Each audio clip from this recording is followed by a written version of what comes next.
Today's date is October 24th, 2020, Saturday. The time is approximately 10:25 p.m. Central Time. I'm about to make a fifth call to the United States government, Congress, Washington, D.C., Foreign Affairs Committee, Congressman Brad Sherman.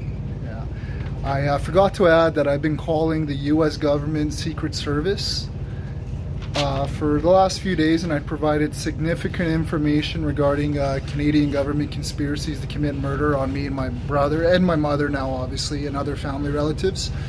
I also identified an activity as organized serial murders that are most likely going to be associated to the police.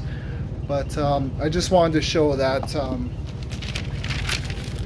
I made quite a few calls, and it's my intent to write them down. It's a considerable amount of information, of course, and it'll take some time to write it, but I'll take about 2 weeks. I'll need at least 2 weeks to have that all written down and sent out. But that's to show that I'm not calling to make any pranks. And I also want to advise that there's a courthouse corruption involved with Chief Judge Margaret Weeb, attorney Tara Walker. So I suspect Lori the Shark, business personality. I believe she has a daughter that's associated to the RCMP, Jade Hood. And I suspect they're carrying out a major financial fraud, taking my complaint information and attempting to defraud them or take credit for them. In any event, they're obstructing them. In return, I'm getting manufactured and trafficked in forged government documents that are resulting in the significant loss of life here in Canada. So these crimes are just not financial. People are actually getting hurt, and I have reason to believe my mother's death was in part of a financial fraud associated to the governments here, so they can make more money off of my mother's death, if you will. So the number I'll be calling again is 1-202-225-5911.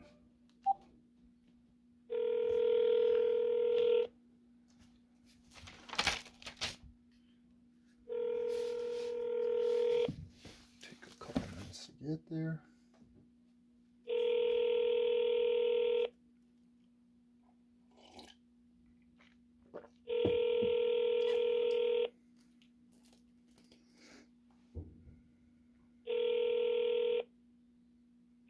Thank you for calling the office of Congressman Brad Sherman.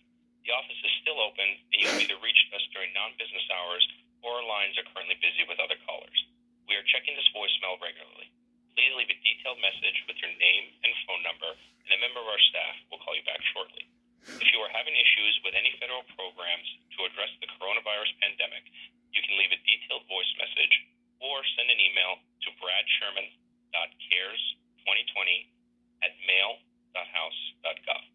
If you are seeking assistance or need help resolving problems with a federal agency, from Social Security to the VA to the IRS, please contact our constituent services staff at 818-501-9200. For press inquiries, please contact our press secretary at 202-740-0994. Thank you. Record your message after the tone. When you've finished, you can hang up or press 1 for more options. Hi, this is Curtis Hastings calling again, Canadian citizen. The time is approximately 10:30 p.m. Central Time, October 24th, 2020, Saturday. Notebook 42, and I forgot to add that another reason I called was supporting information as to my allegations. For the last couple weeks here, I've been calling several, both from Canadian and American government institutions, agencies, law enforcement. I have been contacting Ottawa, leaving voicemails to the Prime Minister's office, to Public Minister Bill Blair's, to NATO Parliament Association, or I forget the exact name, Karen McCrimmon, she's an MP, to the OPP. I received a call from Kerry Smith today to confirm that they received my messages. Also to the Secret Service in the last few days, starting into the Canadian Security Intelligence Agency. But to the Secret Service, I divulged a lot of information regarding organized crime and corruption involved directly in my case alone. Kidnappings from police, conspiracies to commit murders, organized serial murders of my family members, and conspiracy hits within prison systems and out here. So I was, if you guys need to see more at length, I recorded those calls. I'll be producing them to hand-printed transcripts. But you guys definitely have my permission to access those voicemails to see what I'm talking about. It's a short voicemail on your guys' answer machine. So, and this is to advise, no power of attorney. I suspect my family is involved in financial fraud here. I have significant signature forgeries from the Manitoba government regarding my EIA benefit releases, and that unknown persons, I think Chief Judge Margaret Weeb and Lori the Shark, Jade Hood, and several others, including RCMP Jessica Renee, are... You've reached the maximum recording time allowed. If you are satisfied with your recording, press 1. 1. To send your message now, press 1. To 1. mark it as important. Message sent. To disconnect, press 1. There. Entering. Please call again. Thank you. Goodbye.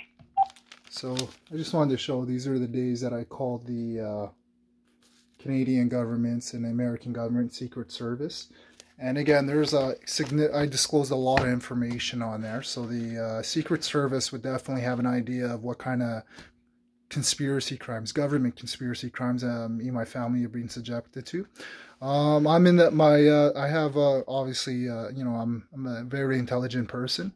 I 100% know some of my family relatives are participating in a major financial fraud with Margaret Weeb, Chief Judge of the Provincial Courts, along with probably Sherry Flett or Hastings, along with, you know, I don't want to keep, you know, I don't have the evidence 100% to say, but once they see the allegations and the, you know, the evidence I have to say, happy birthday, you guys, look what they were doing to us and look what they did to your mom and all to, you know, to your auntie, whatever it may be.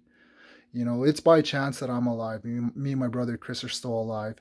So if I find out that anyone's sitting there defrauding my claims after surviving conspiracies to commit murder with police and organized crime, and if I find out family relatives are going with the chief judge or any other justice officials or corrupt lawyers, and they're trying to defraud what I survived, and like right now I'm homeless. I got illegally evicted from my house because I was submitting complaints, or I made a complaint about my mother's death possibly being a homicide here. But if, you know, if that's what it's about, if that's what's going on, then I would suggest who's ever involved in those activities, I would hope they would get charged. If you're not repentant in what's going on and all you can see is making money off of the pain and death of your family members, then I would suggest, you know, the laws apply to you like any other person. So I'll leave it at that.